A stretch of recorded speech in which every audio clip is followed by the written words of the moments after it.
Hi, இன்றைக்கி வந்து ஈஸியாக என் ஸ்டைலில் கொத்தமல்லி தொக்கு எப்படி பண்ணுறது பார்க்கலாமா?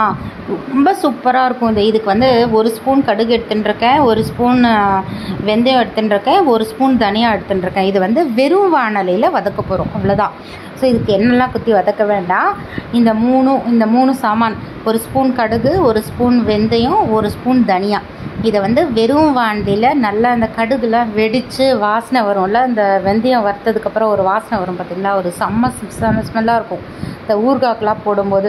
அதே மாதிரி நல்லா வறுத்துக்கணும், கருத்துடக்கூடாது, நல்லா செவக்க வறுத்துக்கணும். இந்த 3 சாமானையும் நல்லா செவக்க வறுத்துட்டோன்னு வச்சுக்கோங்களேன். வறுத்து தனியாக எடுத்து வச்சுக்கணும். ஸோ இந்த கடுகு, தனியா, அதுக்கப்புறம் வந்து வெந்தயம் இதெல்லாம் வறுத்து எடுத்துட்டு தனியாக வச்சுட்டாச்சு. அதுக்கப்புறம் வந்து கொஞ்சமாக எண்ணெய் விட்டு மிளகா வறுத்துக்கிறோம். மிளகா வந்து வெறும் வாணலியில் வறுத்தா நெடி எடுக்கும், அதனால் வறுக்க முடியாது. அதனால் சொட்டு எண்ணெய் விட்டுட்டு அதில் மிளகா வறுக்கிறதுன்றதே ஒரு டெக்னிக் தெரியுமா?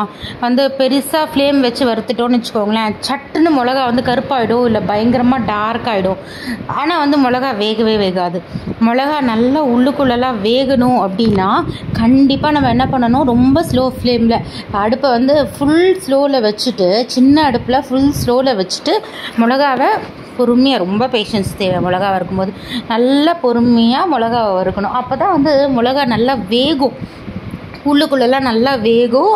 மோரோவர் அந்த கலரும் மாறாது, நல்லா வேகவும் வந்துடும். இந்த பச்சை வாசனை வருது பார்த்திங்களா, அதெல்லாம் வராது. அதே மாதிரி தான் இந்த வெங்காய சட்னி அரைக்கும் போதெல்லாம் கூட மிளகாவை வந்து ஸ்லோ ஃப்ளேமில் நல்லா பொறுமையாக வறுக்கினா தான் அந்த இதுவே போகும், அந்த பச்சை வாசனை, மிளகாவோட பச்சை வாசனை போகும். ஸோ இப்போ நான் வந்து பூண்டு சேர்த்துட்டுருக்கேன் இந்த கொத்தமல்லி தொக்குக்கு. எனக்கு அந்த ஃப்ளேவர் பிடிக்குங்கிறதுனால மிளகா வறுக்கும் போதே பூண்டும் கொஞ்சம் போட்டு வதக்கின்னு இருக்கேன்.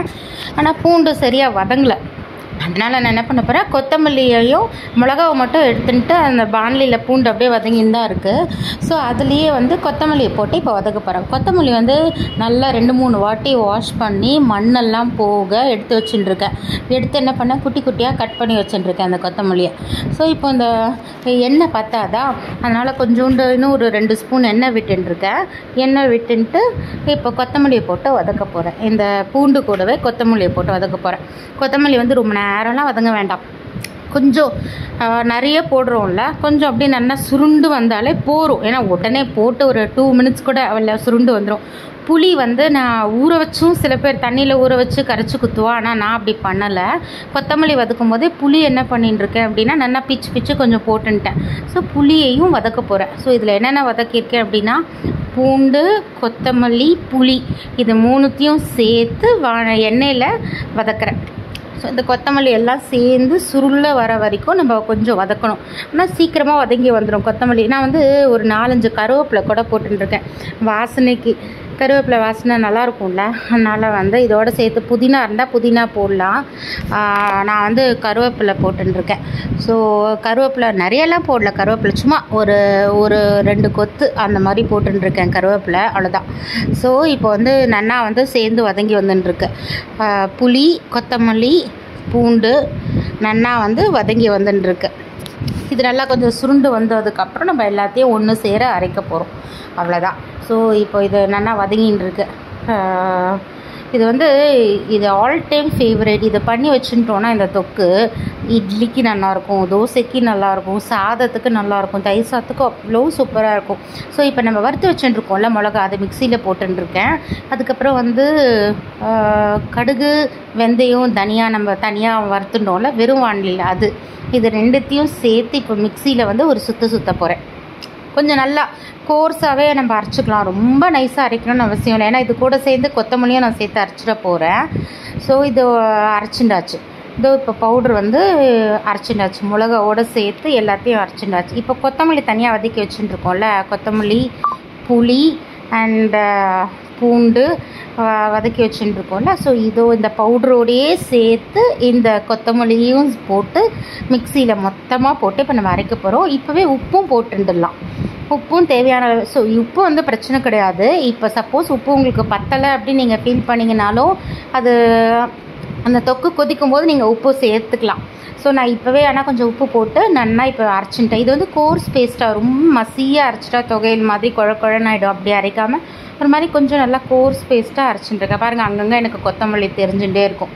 ஸோ இப்போது என்ன பண்ணுறேன் அப்படின்னா, வாண்டியில் நல்லெண்ணெய், இது வந்து கண்டிப்பாக நல்லெண்ணெயில் தான் பண்ணணும். ஏன்னா அந்த ஊறுகாவோட ஃப்ளேவர் உங்களுக்கு வரணும்னா கண்டிப்பாக நல்லெண்ணெயில் பண்ணணும். ஸோ நல்லெண்ணெய் நிறையவே வச்சுக்கணும். ஏன்னா கம்மியாக வச்சா பத்தாது. அதனால் கொஞ்சம் நல்லா நல்லெண்ணெய் வந்து நிறைய வச்சுட்டுருக்கேன். அதோட கடுகு, சீரகம் ரெண்டுமே போட்டு தாளிச்சிருக்கேன். பெருங்காயம் நிறைய போட்டிருக்கேன். ஏன்னா நான் வந்து அரைக்கும் போது பெருங்காயம் போடல, அதனால் இப்போ மட்டும்தான் பெருங்காயம் போடுறேன்.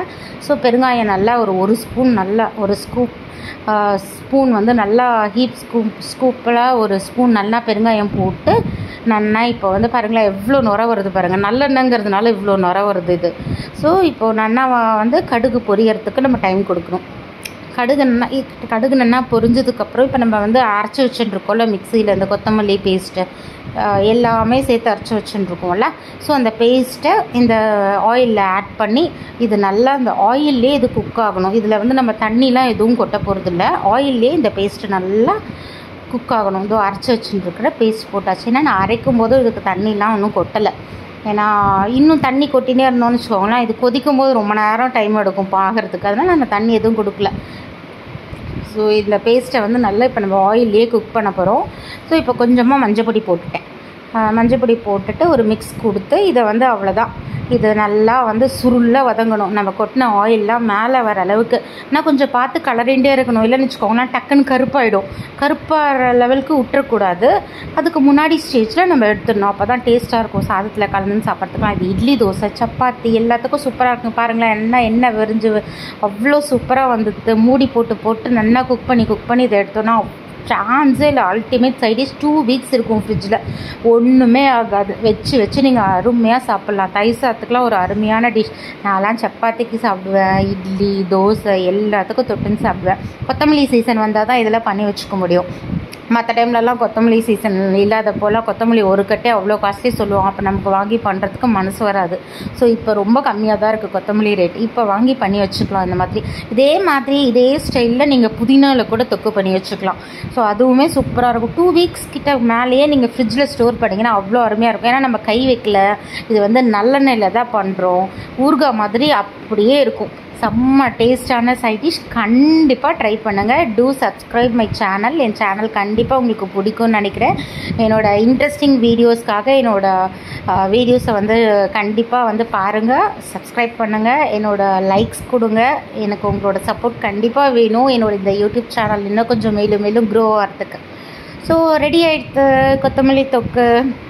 எப்படி இருக்குன்னு கண்டிப்பாக ட்ரை பண்ணிவிட்டு எனக்கு ஃபீட்பேக் சொல்லுங்கள். பாய். Thank you so much.